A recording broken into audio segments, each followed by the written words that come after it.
Peace, my family, and roll back to all. And those coming out of that good cocoon for the first time, welcome. This your girl, the butterfly, and we about to take off. Let's fly. Just want to send you all that good healing energy your way.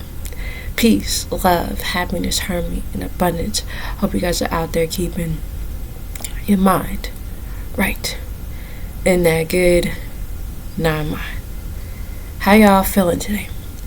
Hope you guys most definitely moving on up in your higher natures and cleansing. Say what?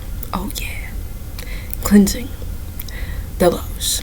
I came in here today to express, and I see people talking about the pyramids. Still questioning, huh? Alright now, so I'm here to speak the truth. Alright now, so y'all want to know the truth about the pyramids, huh? That's right.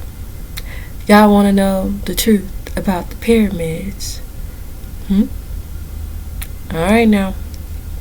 So, I posted some things already on it. Most of this already on my page. But for my non-readers, which will definitely catch up to you if you don't read. Alright now. So, our math teacher has written a scroll, a pamphlet, a piece called The Science of the Pyramids. This right here will certainly help you on this good journey within. So, with that being said, let's get started with the introduction. And it reads like this. To most people, the pyramid is an object of mystery and wonder. As a result, this ancient structure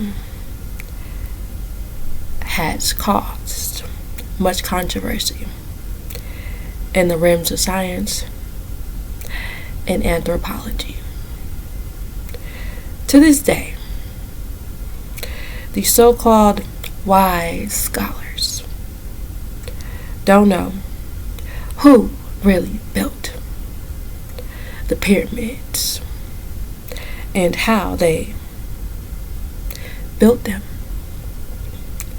The so-called professors and scholars have fabricated great theories and have built many alleged facts about the pyramids.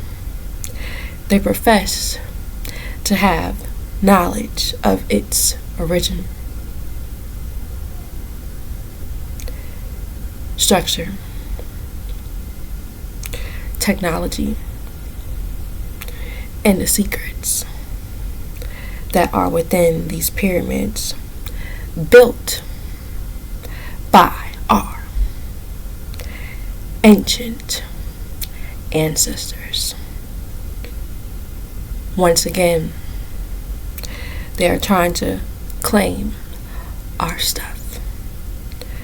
Their theories that they come up with are illogical, and they are simply guessing, which I, Naya, Malachi Zorak, York, L, will prove to you further in this scroll. At the end of this scroll, you will have a clear picture of Tamameri, Egyptians also called Kemet, Hamites, Mizrahites, and many other names and their accomplishments. The fact must be acknowledged that the ancient Egyptian artisans had great knowledge of theoretical and applied science scientists, and that they were skillful engineers as well. Today, one stands in admiration before the tremendous stone monuments with their colossal, smooth blocks of stone and their finely carved hieroglyphs and wall murals of Egypt's achievements in its earliest history. The masonry and the pyramids is perhaps the best known. The Egyptians used decimals in their carpentry. The boat builder, the pottery, are frequently represented on their ancient monuments. And we see the blowpipe, the bows, the javelin, the harpoon, and the razor. They had glazed pottery, the potter's wheel, the ovens for hardening, burning, or drying substances such as grain, meal, or clay. Eventually, a brick-laying oven used to bake or fire. The ancient Egyptians also had excellent cements of glass. From the time of Thutmose, they practiced gold, beading, wire drawing, engraving, casting. The Egyptians grew and prepared flax for their looms. There were draftsmen, jewelers, tile masons. As you take a look in the past of our great civilization and its history, you will be enlightened as you find the true facts of exactly how the pyramids were built, what purpose did it serve, and what were they used for. This scroll is being revised to further awaken our people. The United Nubian Moors, Nation of Moors, UNM to Nuwapu, which is right knowledge, right wisdom, and right overstanding. Egyptians, usually portrayed as semi-savage, half-dressed, robotic, non-caring people. However, when you look in the Bible, most of the prophets went to Egypt. Most of the prophets went to Egypt.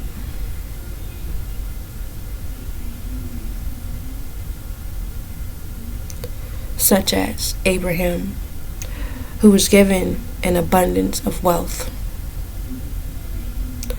by Pharaoh Khufu on behalf of Sarah.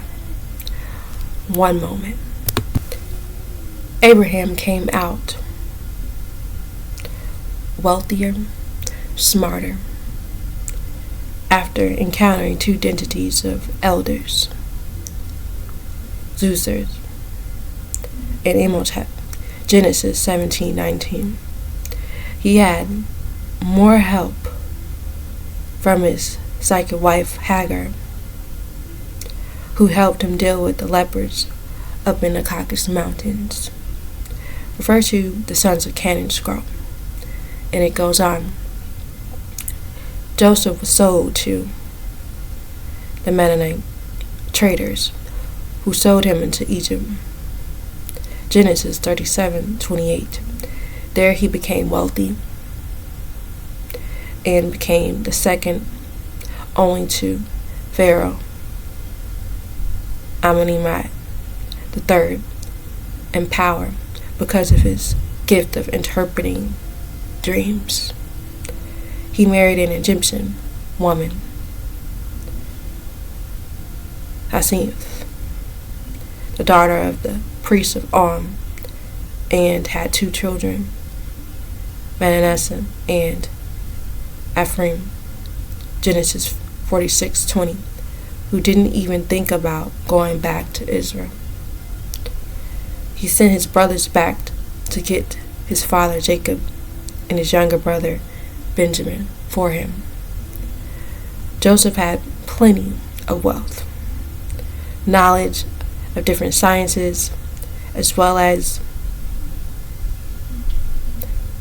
which he had acquired by being raised as a so-called pagan, where their monotheist God tells them repeatedly to go to Egypt when in trouble or to seek protection, which Egypt should have been called the land of milk and honey and refuge. When Jesus Christ was born, God could have and should have protected his only begotten Son, as you say. But instead, he tells Mary and Joseph to take Jesus Christ to Egypt so that Herod the Great wouldn't kill him. Therefore, all Christians in the world should be giving praise and migrating to Egypt to make a pilgrimage there instead of Jerusalem, the death place of Jesus. During his so-called missing years, guess where he was? Question. That's right. The young age of 13, he was in Egypt, studying under the sciences of the elders, the mystery schools. That's how Jesus, at the young age of 13, was able to combat the hypocritical Pharisees who tried everything in their power to destroy him. As you can see, every single one of the prophets who went to Egypt came out with great knowledge and other benefits that protected and helped them in and throughout their lives. I will take you through our Egyptian roots and reveal to you the facts that the Egyptologists and modern scholars has tried to cover up for so long. Never before have you ever gotten the whole story of Egypt, the pharaohs, the science behind and in front of the pyramids. And I'm here to tell you, as your Pharaoh in chief, Michael, Naya, Malachi, Zodak, York L, who has been to Egypt, that time has expired now. It's time to renew our story and build this great Nubian nation of Moors, known also as the Egypt of the West. We have pyramids. great pyramids, grand obelisks, rituals like El Madra, statues of female identities right here. No longer do we have to dream and imagine how our ancient Nubian Pathite ancestors, pyramids and monuments and temples and statues, etc., looked now.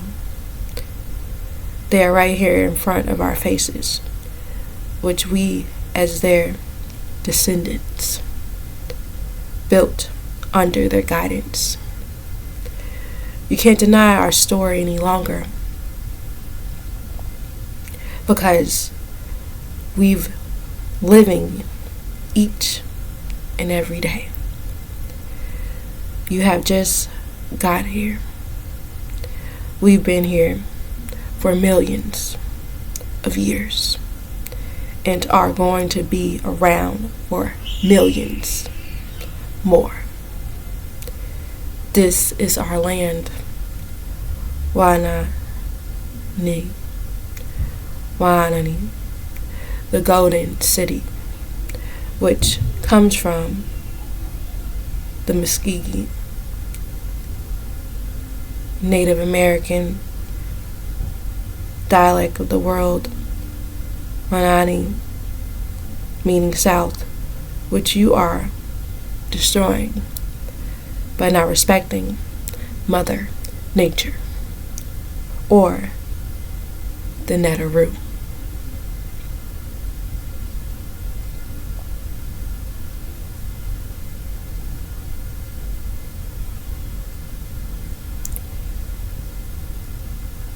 Scientists for years have been trying to figure out and find out exactly how and where the pyramids were built. Question: how did the ancient Egyptians carry the blocks of stones, with some weighing over 15 tons, to the pyramid site? Question: what tools were used to build the pyramid?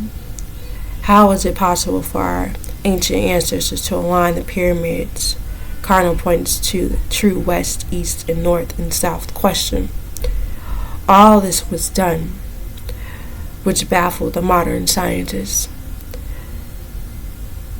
The scientists, the archaeologists, and the engineers, who still, to this very day, and trust me, all of them have tried with all of their so-called high technologies, and they still can't duplicate the technology of the Great Pyramid and the techniques of the Great Pyramid of Khufu of Giza. Countless authors have written books about the pyramid.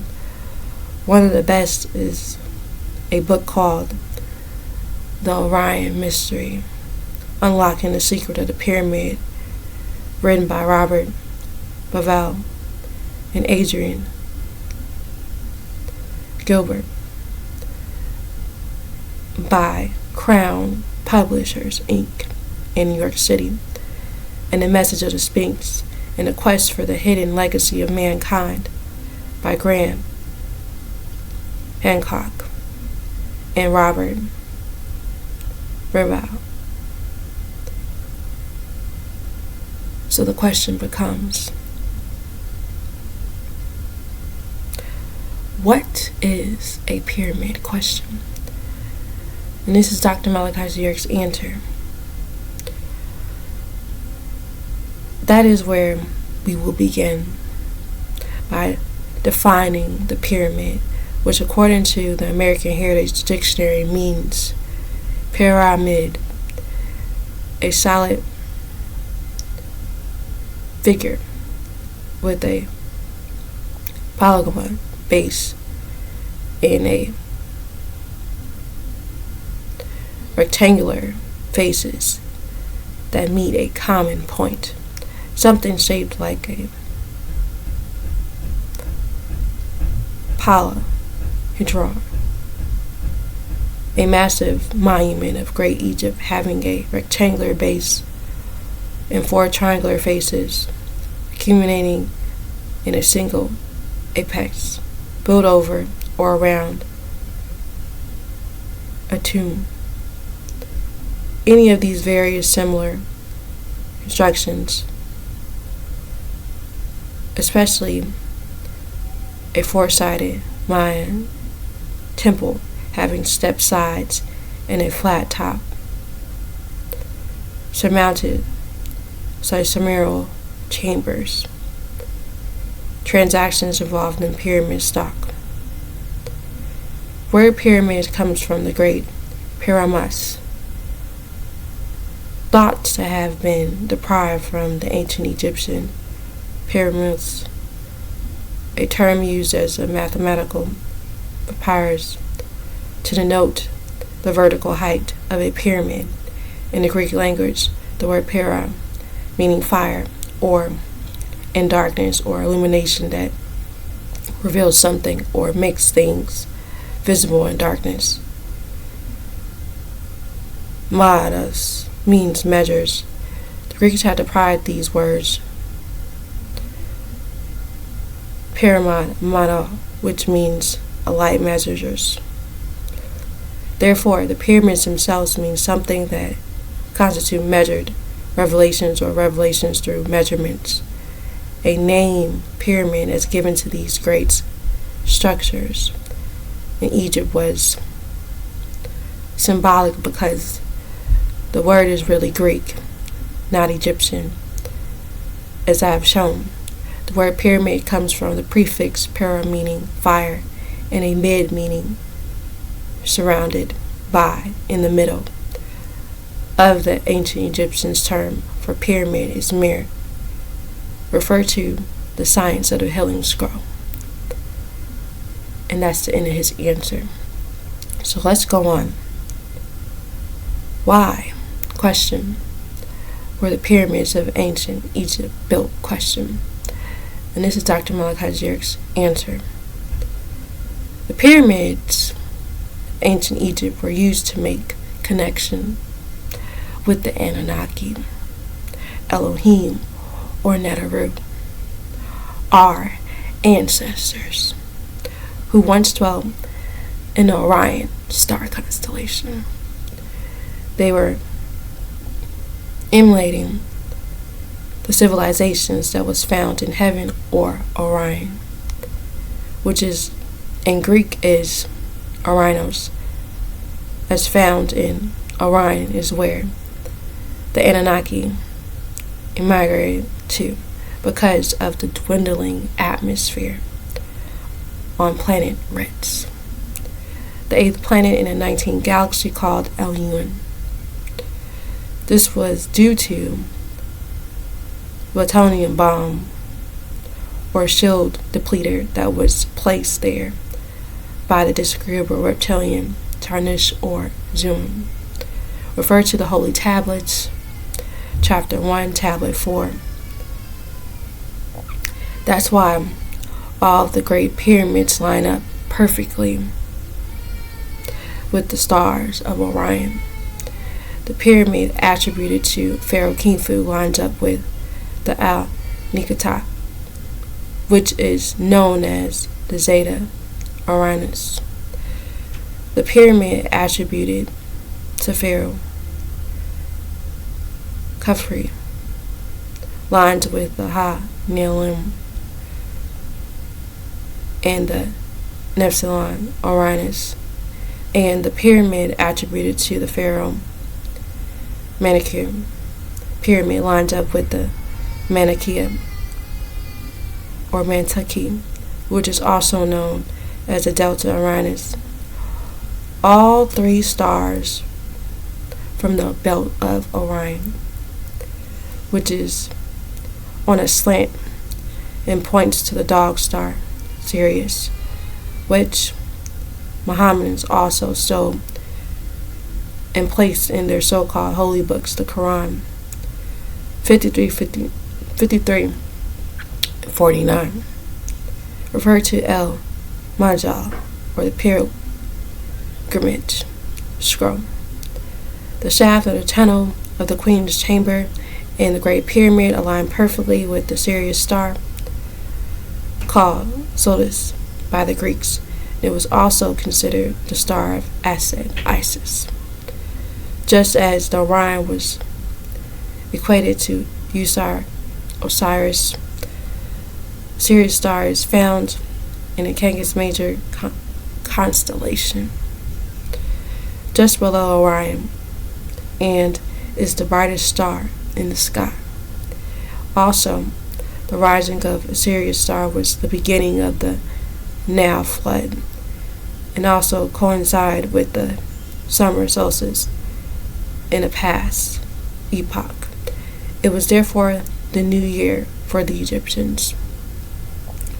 The Dogons, an African tribe of Mali, also recognized this lunar star and performed a ceremonial dance called the Vadum rite, which occurs every 60 years, called the Sangi. This dance is symbolic of the complete rotation of Sirius B around Sirius A, and it is rotating as it rotates on its own axis around itself. Every 9,000 years, Sirius A and Sirius B crisscross in front of each other, thereupon sending energies to the planet Earth. The Dogon knew about this and tracked the movement of the Sirius B, a white dwarf star. This is a puzzle to the modern scientists because it is not visible by the naked eye, and was just discovered in 1862 AD and photographed by the modern astronomers Irving Landeveld in 1970 AD with a very powerful telescope, and it still it was barely visible. The Egyptians were the greatest astronomers of ancient times and knew about the Sirius C, which was linked with Nubus even before the pre-dynastic time of 3200 BC. And the Olmecs, the Sumerians, and Egyptians, who are all Moors, built thousands of pyramids and mounds all over the world. Most of them line up at 33 degrees, 32 degrees, and the Tropic of Cancer, which also lines up with Orion. This also includes the pyramids and monuments in America, then called Alan by the Olmecs, long before the 5 families of the Europeans, who are the Irish, French, Polish, English, and Scottish, came here. These pyramids were used for many things, such as landing sites for our ancestors and descendants from beyond the stars, called the Anunnaki. Also, Astronomical pyramids hold a lot of power, which you will learn about as you read on. What most people don't understand is the pyramids are electromagnetic antennas that create what most people don't understand is, and that creates standing columnar waves to prevent the wobbling of the earth. So let me repeat that one more time. It's our descendants from beyond the stars, called the Anunnaki, also called the astronomical pyramids, hold a lot of power what you will learn about us as you read on. What you will learn about as you read on. What most people don't understand is the pyramids are electromagnetic antennas that create standing column waves to prevent the wobbling of the earth. After the destruction of Elam, the original name for Atlantis, the lost continent of North America, renamed by the Greeks Atlantis, the earth needed to be balanced. The pyramids of Giza were built to balance the magnetic fields and land masses of the earth after the axis shift of 23 degrees, which takes place every 50,000 years, called the epoch. The axis needle completes a cycle every 24,000 years, called the equinox. And every 50,000 years, the crust of the earth shifts, like the skin of a grape. Pyramids are also a tool to help humans advance into higher states of consciousness around everybody. There is a aura, or Inuwabic, a hollow, and electromagnetic field. The aura has a negative electrical charge. If you study it and advance into a fraternal order, the ancient magistic order of Melchizedek, AMOM, and overcome matter, the individual must change his or her matter to a more positive electrical charge. Thus, the pyramid is also a tuning device to help humans, children of the Neteru, nature, to achieve this change. And that right there is the end of his answer. Alright, now, I don't know about y'all, but I'm going to speak this again. I don't know about y'all, but I'd rather get my right knowledge, information from an angel, from an extraterrestrial, celestial, angelic being, not just from man speaking their opinions on things they know nothing about. And again, we are supposed to know the truth and the information and the right knowledge of who we are. Oh man. And again, once you begin to really take a look into it, check out his book, Enlightening Yourselves Out Here, you will begin to understand more if you are interested in wanting to know more about the pyramids. So again, if you are interested, this book is on my channel. Put it in the comments if you are interested and want to know more. That's right. And so, that is the truth. Alright, now, I'm going to leave it at that for now. If you have any questions, again, you can leave it in the comment section. I'll be happy to answer. And again, y'all must know that you are loved beyond this world. Again, begin to spread the love one to another. Be the peace that you seek. Release our master teacher, Dr. Malachi L. Peace. Shalom, hashtag divine love. And wow, do. And it's all love.